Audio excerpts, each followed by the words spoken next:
సహోదరి సహోదరులు, దేవుడు నిన్ను నన్ను ఎంత ప్రేమిస్తున్నాడో తెలుసా? ఎంతగా నిన్ను నన్ను ప్రేమిస్తున్నాడో తెలుసా? ప్రతి ఉదయము నిన్ను నన్ను లేపుతున్నాడు. ప్రతి ఉదయము నీకు నాకు ఆరోగ్యాన్ని ఇస్తున్నాడు.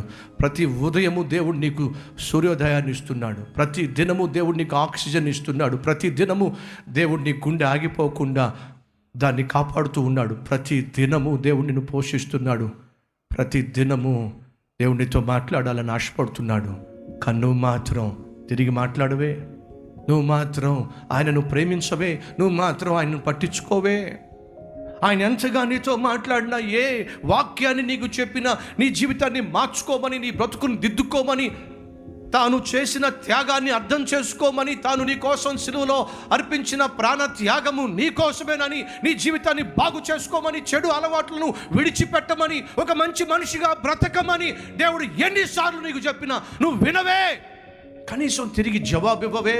మోకరించి, ప్రభువా నీలాంటి గొప్ప ప్రేమ కలిగిన దేవుని ప్రేమను నిర్లక్ష్యము చేయటము తగదో, ఇక నుంచైనా నా జీవితాన్ని మార్చుకుంటాను ఒక్క మాట చెప్పవే. నా బ్రతుకుని దిద్దుకుంటాను ఒక్కసారి చెప్పవే.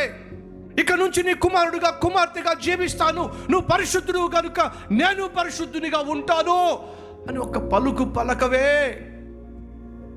దేవుడు నిన్ను చూస్తూ అంటూ ఉంటాడు, ఇంతగా నిన్ను ప్రేమిస్తుంటే కనీసం ఒక్కసారి కూడా నన్ను చూసి ప్రభువా నువ్వు అంటే నాకు చాలా ఇష్టము చెప్పవే. ఎందుకు చెప్పలేకపోతావు తెలుసా? నీలో జీవము లేదు కాబట్టి, నువ్వు ఆత్మీయంగా చచ్చిపోయావు కాబట్టి, నీకు మనసు అనేది లేదు కాబట్టి నువ్వు దేవుని ప్రేమను అర్థం చేసుకోలేకపోతున్నావు.